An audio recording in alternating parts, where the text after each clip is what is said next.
राजेश्वरी, तुम्हारी नई बहुरिया अभी तक चाय लेकर नहीं आई है। तुमने उसे हमारे घर के नियम कायदे कानून नहीं बताए थे क्या कि उसकी दादी सास सुबह 7 बजे चाय पीती है? अभी तक चाय लेकर नहीं आई है। अम्मा जी, कल शाम तक तो बहुरिया अपने मायके से ही आई थी। उसके बाद फिर बहुत सारे रीति रिवाज हो गए थे, उनमें समय निकल गया। मुझे बताने का समय ही नहीं मिला। आज बता दूंगी। राजेश्वरी, तुम बहुत लापरवाह हो। ऐसी लापरवाही अब दोबारा मत करना। नई बहुरिया को हमारे घर के सारे कायदे कानून समझा देना। दोबारा नहीं होनी चाहिए ऐसी गलती। ठीक है अम्मा जी, समझा दूंगी नई बहुरिया को। अम्मा जी, ये लीजिए आपकी चाय। नई बहुरिया, ये तुम क्या हमारे सामने फ्राक पहनकर प्रकट हो गई हो? हमारे घर में ये फ्राक नहीं पहनती है घर की बहुएं। हमारे खानदान की बहुएं साड़ी पहनती है। तुम्हें बताया नहीं तुम्हारी सास ने? मैं तो नई बहुरिया को बताना ही भूल गई कि अम्मा जी के सामने ये फ्राक पहन के मत आना। अब तो अम्मा जी पूरा घर सर पर उठा लेंगी। क्यों राजेश्वरी? मैंने तुमसे कहा था ना बहू को कायदे कानून समझा देना घर के। इतना भी नहीं हो पाया तुमसे? सास बन गई हो, लेकिन सास के एक भी लक्षण नहीं है तुम्हारे अंदर। वो अम्मा जी, समय नहीं मिला ना। अब आज बता दूंगी बहुरिया को। नहीं बहुरिया, आज पहला दिन है, इसीलिए हम तुम्हें माफ कर रहे हैं। जाओ अपने कपड़े बदल कर आओ। आज के बाद हमारे घर में ये फ्राक मत पहनना, सिर्फ और सिर्फ साड़ी पहनना। ठीक है अम्मा जी। ये आप अपनी चाय ले लीजिए। गुड़ की चाय बनाई है ना? मैं गुड़ की चाय पीती हूँ, चीनी की चाय मुझे पसंद नहीं है। नहीं बहुरिया, अम्मा जी चीनी की चाय नहीं पीती हैं। मैं तुम्हें बताना भूल गई थी। किसकी बनाई है तुमने चाय? दादी जी, मैंने तो चीनी की ही चाय बनाई है आज। पी लीजिए ना, मैं कल से गुड़ की ही बना दूंगी। लगता है बहुरिया आज पहले दिन अम्मा जी को नाराज करके ही मानेगी। अब मुझे ही जाना पड़ेगा गुड़ की चाय बनाने के लिए। नहीं बहुरिया, जाओ तुम जाकर कपड़े बदल लो। ये चाय मुझे दे दो, मैं अम्मा जी के लिए रसोई से गुड़ की चाय बना कर ले आऊंगी। माँ जी, मैं ही बना देती हूँ गुड़ की चाय, आप बैठिए। ठीक है बहुरिया। राजेश्वरी, तुम्हारे अंदर सास बनने के एक भी लक्षण नहीं है। अरे जब घर में बहू आ गई है तो आगे आगे चाय बनाने के लिए रसोईया में क्यों जा रही हो? कोई जरूरत नहीं है, बैठो अब सोफे पर, बहू करेगी घर के काम। वो अम्मा जी, कल तक तो मैं ही करती थी इतना सारे काम, तो इतनी जल्दी आदत छूटती कहाँ है। एकदम से बैठ जाओ तो वो भी नहीं बनता ना। बैठती हो या मारूं बैठ फेंक के? पैर टूट जाएगा, अभी लंगड़ी होकर बैठ जाओगी पर आराम से। बैठो सोफे पर, बहू बनाकर लाएगी चाय। ऐसे तो सास बनने की ट्रेनिंग मुझे ही देनी पड़ेगी। ये लो दादी जी आपकी गुड़ वाली चाय।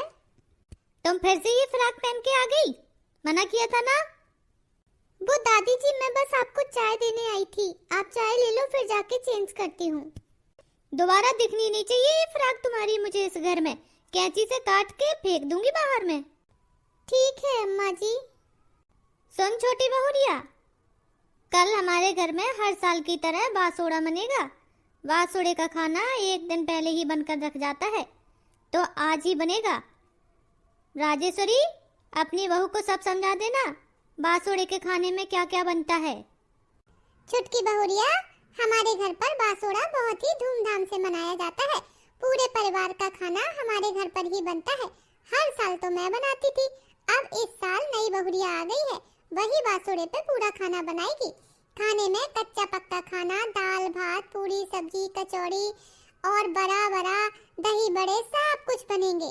तो ये सब तुम्हें आज ही बनाना पड़ेगा। आज दोपहर के खाना बनाने के बाद शाम से ही आज कल सुबह के खाना बनाने की तैयारी शुरू कर देना, तभी तुम रात के 11-12 बजे तक फुर्सत हो पाओगी। कम से कम 20 से 25 लोगों का खाना बनेगा, बना लोगी? क्या माँ जी, 20 से 25 लोगों का खाना?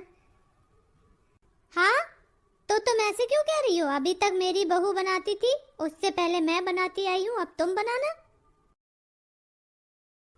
मैंने सुबह का नाश्ता और दोपहर का खाना तो सबके लिए बना दिया है। अब मुझे रात के खाने की तैयारी करनी है। इतने सारे लोगों का खाना बनाना है। ओफो, मैंने तो कभी अपने मायके में 10 लोगों का भी इकट्ठा खाना नहीं बनाया है, और इधर ससुराल में आते ही मुझे 20 से 25 लोगों का खाना बनाना पड़ रहा है। मुझे तो समझ ही नहीं आ रहा मैं कितना बनाऊं, कितनी दाल बनाऊं, कितनी कढ़ी बनाऊं, कितनी सब्जी बनाऊं। मुझे तो अंदाजा ही नहीं पड़ रहा है। बड़ी घबराहट हो रही है। कैसे बनाऊंगी इतना सारा खाना, और वो भी कच्चा पक्का दोनों। छोटी बहुरिया, क्या सोच रही हो खड़ी खड़ी? वो माँ जी, मुझे समझ ही नहीं आ रहा मैं कहाँ से काम शुरू करूँ, क्या बनाऊँ पहले। इतनी सारी चीजें हैं बनाने के लिए, अकेले कैसे कर पाऊंगी मैं ये सब। पूरे परिवार को खाना खाना है। डर लगता है कहीं नमक मिर्चा कम ज्यादा हो गया तो सब लोग क्या कहेंगे। छोटी बहुरिया, मैं इधर ही रसोई में एक कुर्सी डालकर बैठती हूँ। तुम्हें सारी चीजें बताती जाऊंगी कैसे कैसे करना है, और तुम्हारी थोड़ी बहुत मदद भी कराती रहूंगी, जिससे तुम्हें डर भी नहीं लगेगा और खाना जल्दी भी बन जाएगा। ठीक है माँ जी, ये बात तो बहुत अच्छी है। आप मेरे पास रहेंगी तो मुझे खाना बनाने में डर नहीं लगेगा, और मैं जल्दी जल्दी बना लूंगी। मुझे तो यही समझ नहीं आ रहा था मैं क्या करूं। एक काम कर बहू, सबसे पहले तो तू बेसन घोल के कढ़ी छोंक दे, उसे पकने में समय लगता है। और मैंने सुबह ही दही बड़े के लिए दाल भिगो के रख दी थी, उस दाल को भी धुल करके मिक्सी से पीस ले। और मुझे सब्जी भाजी काटने के लिए दे दे, मैं इधर बैठी बैठी काटती रहूंगी। आटा भी परात में निकाल के दे देना, मैं आटा लगा दूंगी।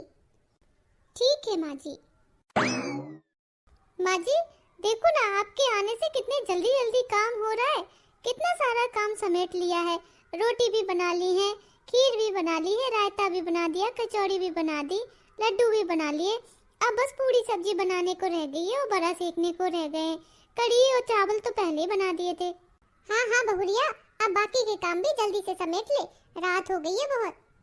राजेश्वरी, तुम इधर रसोई में क्या कर रही हो? वो मैं माँ जी बस नई बहुरिया की थोड़ी सी मदद करा रही थी। वो अकेले ना इतना सारा खाना बना नहीं पाती ना, इसलिए। क्यों नहीं बना पाती? अपने माँ के घर में खाना बनाना भी सीख कर नहीं आई है क्या, जो तुम्हें बनाने की मदद करने की जरूरत पड़ रही है? ये हमारे घर की परंपराएं नहीं रही हैं। हमने हमेशा अपने घर की परंपराओं का निर्वहन किया है, और तुम उन परंपराओं को तोड़ रही हो। तुम्हें पता भी है हर साल बासोड़े का खाना कच्ची रसोई पे बनता है, और तुमने आज पक्की रसोई पे खाना बनवा दिया। ये खाना बना हुआ नहीं माना जाएगा, इससे भगवान का प्रसाद नहीं लगेगा।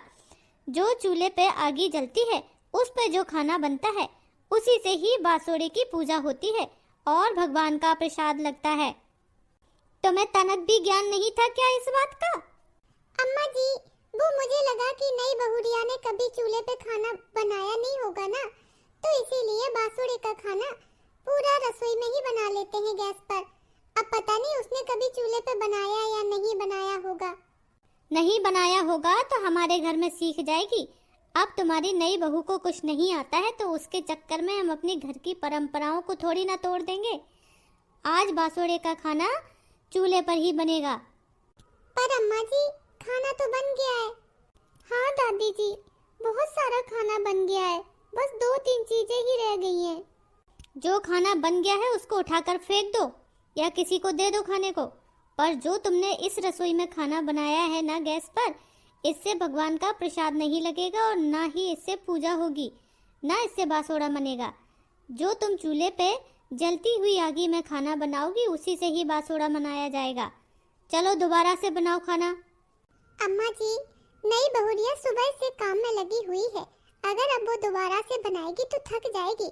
सुबह के 4 बज जाएंगे काम करते करते, अभी भी रात के 11 बज गए हैं। कब तक बनाएगी वो चूल्हे पे खाना? उसे तो शायद बनाना भी नहीं आता होगा। तो ये बात तो तुम्हें पहले सोचनी चाहिए थी। इतने सालों से तुम चूल्हे पे खाना बनाती आ रही हो बासुड़े का, तो तुम ये बात नई बहू को नहीं समझा सकती थी क्या? चलो जाओ, अब दोनों मिलकर के बासुड़े का खाना चूल्हे पर बनाओ। और हाँ, एक बात का ध्यान रखना, जब खाना बना रही हो तो सर से पल्ला नीचे नहीं उतरना चाहिए। माँ जी, मैंने तो सच में अपने मायके में कभी चूल्हे पे खाना नहीं बनाया है। अरे चूल्हे पे तो छोड़ो, कभी मैंने अपने मायके में 10 लोगों का इकट्ठा खाना नहीं बनाया है। वो तो आपने रसोई में मेरी मदद कर दी तो मैं बना ली, लेकिन अब ये चूल्हे पे मुझे तो समझ नहीं आ रहा है मैं कैसे करूँ काम। अब क्या ही कर सकते हैं बहू, जो अम्मा जी ने कहा है वो तो करना ही पड़ेगा। पहले मैं निभाती आई हूँ, अब तुम्हें ये सब करना पड़ेगा, क्योंकि इस घर पर गिरजा देवी यानी कि मेरी सास का ही राज चलता है। कोई भी इस घर में उनकी बात को नहीं काटता है। एक बार वो जो बात कह देती है वो पत्थर की लकीर होती है, चाहे वो अपनी जगह पर सही हो या गलत हो, कोई भी उनकी बात को गलत नहीं ठहरा सकता है, यहाँ तक कि उनके बेटे भी नहीं। पर माँ जी, ये तो सरासर गलत बात है। जब भगवान जी को बासी खाने का भोग लगता है तो वो खाना चाहे चूल्हे पे बना हो चाहे फिर वो गैस पर बना हो, क्या फर्क पड़ता है। और फिर माँ जी, हमने इतना सारा खाना बना लिया था, वो सारा खाना तो वेस्ट ही जाएगा ना। कितने सारे पैसे खर्च होते हैं सब्जी और घर का सामान लाने में, तो वो तो बर्बाद हो गया ना। अब दोबारा से वही खाना चूल्हे पर बनाना पड़ेगा, पूरी रात लगे रहेंगे हम लोग। और फिर माँ जी ने कहा है कि सुबह 4 बजे उठ के ही नहा लेना। अरे 4 बजे तक तो हम फ्री ही हो पाएंगे, सोएंगे कब। बहू, तुम तो अभी इस घर में नई नई आई हो, मेरी तो कितनी रातें ऐसी निकल गई हैं कि पूरी पूरी रात खाना बनाती रही हूँ पूरे घर परिवार के लिए। हमारा तो इतना बड़ा खानदान ही है, मुझे तो इन सब चीजों की आदत पड़ गई है। पर माँ जी, इन सब चीजों को अब थोड़ा बदलना पड़ेगा, क्योंकि इतना मैं नहीं सह पाऊंगी। बहू, सहना तो मैं भी नहीं चाहती थी, लेकिन मेरी हिम्मत नहीं थी माँ जी को किसी काम के लिए मना करने की, और आज भी नहीं है। बहुत डर लगता है उनसे बात करने में। माँ जी, एक काम करिए, हमने सारा खाना तो पक्की रसोई में बना ही लिया है। अम्मा जी ने कहा है कि प्रसाद के लिए, भगवान के लिए जो भोग लगेगा ना, वो चूल्हे का बना हुआ होना चाहिए। आप चूल्हे पर हलवा बना लीजिए भगवान जी के प्रसाद के लिए। बाकी जो खाना बन गया है कल वही बासोड़े में खाया जाएगा।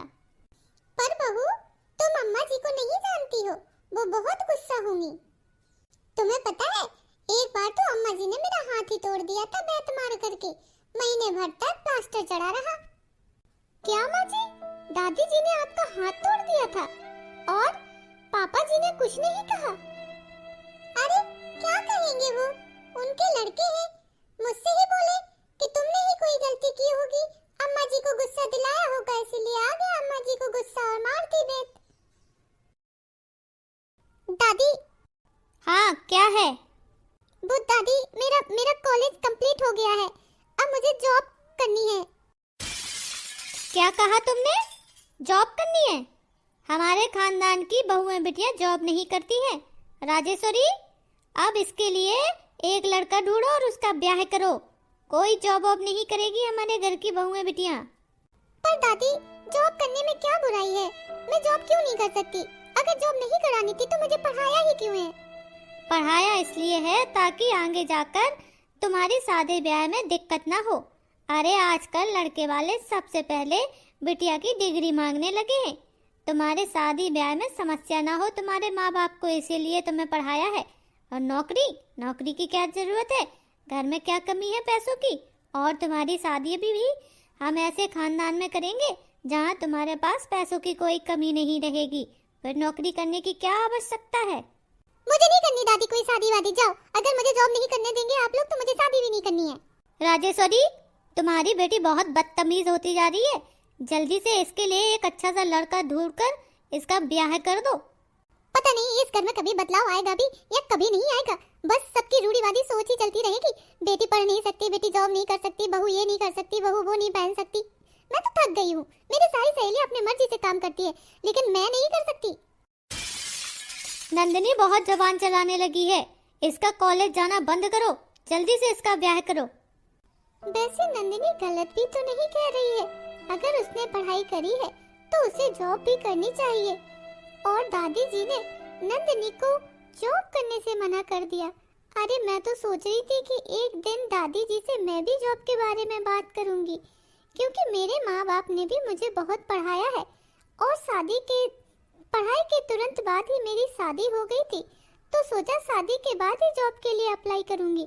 लेकिन नंदिनी के लिए दादी सास मना कर रही है, तो मेरी तो उनसे पूछने की हिम्मत ही नहीं हो रही है।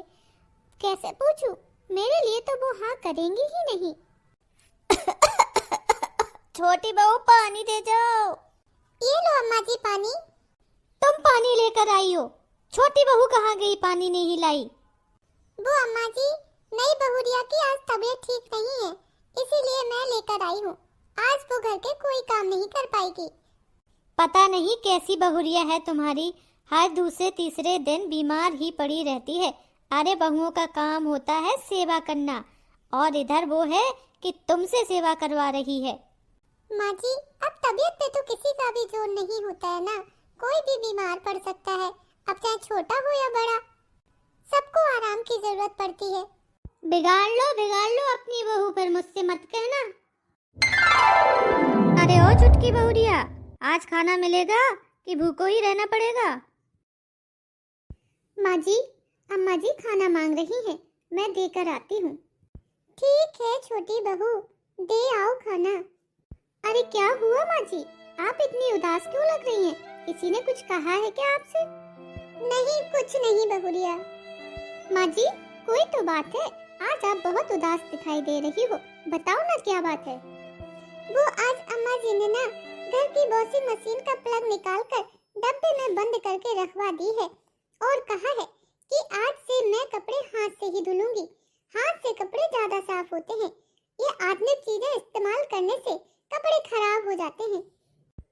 क्या माँ जी, ये भी कोई बात होती है? वॉशिंग मशीन घर में है, फिर भी हाथ से कपड़े धुलो, क्या हो गया है दादी जी को? दादी जी ऐसी ही हैं, वो अपने नियम कानून और कायदों के आगे किसी की भी नहीं सुनती हैं। अगर उन्होंने कह दिया है कि अब हाथ से कपड़े धुलेंगे घर में, तो हाथ से ही धुलेंगे, भले ही वॉशिंग मशीन रखे रखे खराब हो जाए। अब मुझे आज बहुत सारे कपड़े धुलने हैं, घर के चद्दर भी निकले हुए हैं। बस माँ जी, बहुत हुआ। दादी जी अपने नियम कायदे के आड़ में अपने रूढ़िवादी विचार हम लोगों पर नहीं थोप सकती हैं। अरे जो चीज सही है वो भी मानने से इनकार कर देती हैं। ऐसे थोड़ी ना होता है, जमाने के साथ बदलना भी पड़ता है, और दादी जी को भी बदलना ही पड़ेगा। मैं ये करके ही रहूंगी। छुटकी बहुरिया, दादी जी को कोई नहीं बदल सकता है, वो अपने नियम कानून की बहुत पक्की हैं। अरे आज तक कोई उनके सामने अपनी जबान तक नहीं हिला पाया है, तुम्हारे ससुर जी भी नहीं, मेरी तो कोई हिम्मत नहीं है। फिर तुम उन्हें क्या सिखाओगी, क्या बदलोगी? भूल जाओ, ये तो तुम्हारा एक सपना है बहू। दादी, मैंने आज से ही दादी को बदलने का प्रण ले लिया है, और ये काम मैं आज से ही शुरू करूंगी। दादी जी खाना मांग रही हैं, पहले मैं उन्हें खाना देकर आती हूँ। ठीक है बहू, कोशिश करके देख लो, कुछ नहीं होगा।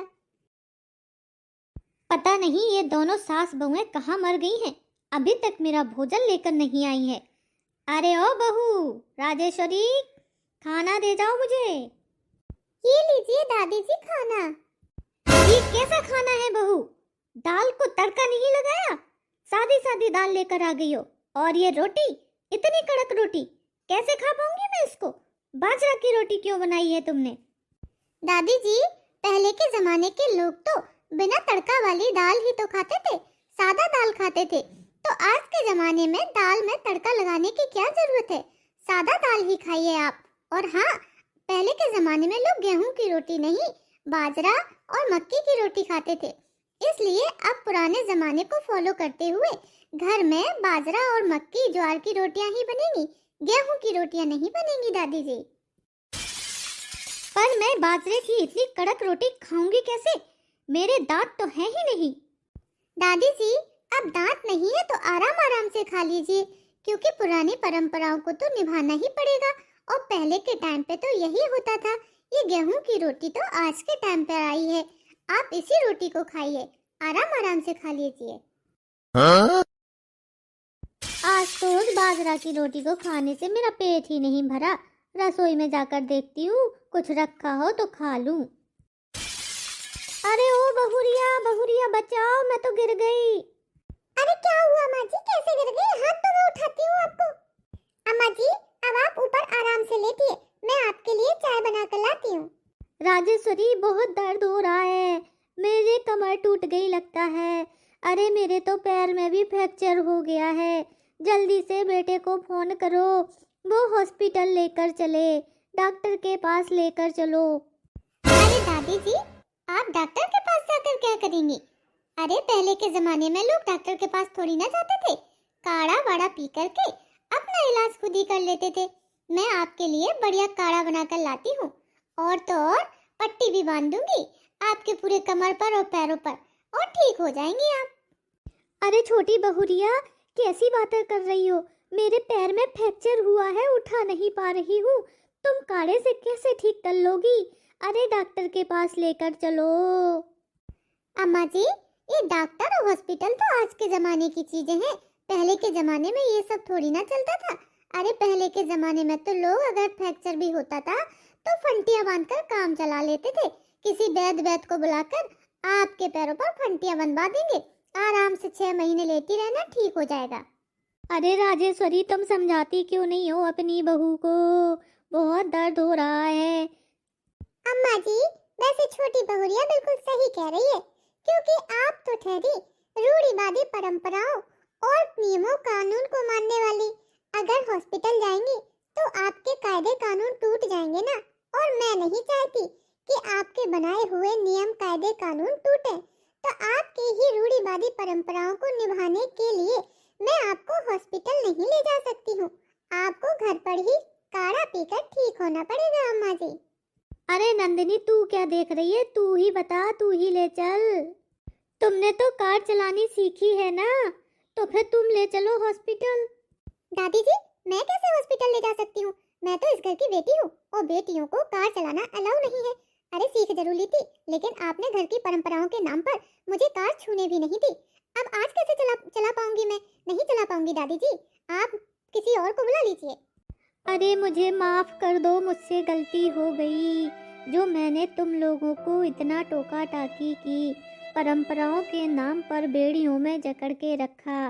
मुझे माफ कर दो। अब तुम लोग आज के बाद जैसा कहोगे वैसा मैं करूँगी। तुम लोगों को सारी आज़ादी है, सब कुछ करने की आज़ादी है। मैं किसी चीज़ में रोक टोक नहीं करूँगी। मुझे अपनी गलती का एहसास हो गया है। तुम्हें आधुनिक चीज़ें अपनानी है, पढ़ाई करनी है, नौकरी करनी है, या कोई कार चलानी है, गैस पे खाना बनाना है, करो, पर मुझे हॉस्पिटल ले चलो। मुझे माफ़ कर दो। सच में अम्मा जी, आपको अपनी गलती का एहसास है, या फिर आज आप दर्द में हैं, इसीलिए आपको ये सारी चीजें अच्छी लग रही हैं? हम लोगों के लिए तो ये सारी परंपराएं निभाना आपके लिए अनिवार्य था, लेकिन आज आपकी बात आई तो सारी बेड़ियां तोड़ दी आपने। हाँ बहू, मुझे सच में अपनी गलती का एहसास हो रहा है। आत्मिकता के साथ इंसान को बदलना चाहिए, और ये चीज़ मुझे आज ही एहसास हुई है। मुझे माफ़ कर दो, मुझे हॉस्पिटल ले चलो। दादी जी, अगर आपको सच में अपनी गलती का एहसास है तो वचन दीजिए, आज के बाद ये रूढ़िवादी परंपराएं और बेड़ियां हम लोगों पर नहीं बांधेंगी, जमाने के साथ बदलने की कोशिश करेंगी। ठीक है छुटकी बहुरिया, अब हम भी खुद को बदलने की कोशिश करेंगे। अब ले चलो। नंदिनी, जल्दी से कार तो निकालो, दादी जी को शहर के सबसे बड़े हॉस्पिटल में लेकर चलते हैं। वाकई में वो बहुत तकलीफ में है। यह सब तो हम उन्हें उनकी गलतियों का एहसास दिलाने के लिए कर रहे थे। अब जल्दी करो, 1 मिनट भी वेस्ट मत करो। क्या बहू, ये सब तुम लोग बस मुझे मेरी गलतियों का एहसास कराने के लिए कर रहे थे? सच में मैं भी कितनी अंधी थी कि अपनी बहुओं को समझ ही नहीं पाई। मुझे माफ कर दो। हाँ अम्मा जी, आप परेशान मत होइए। आपको क्या लगता है हम आपको ऐसी तकलीफ में देख पाएंगे? अरे जल्दी से बढ़िया से हॉस्पिटल में लेकर चलेंगे। चलो जल्दी से नंदिनी।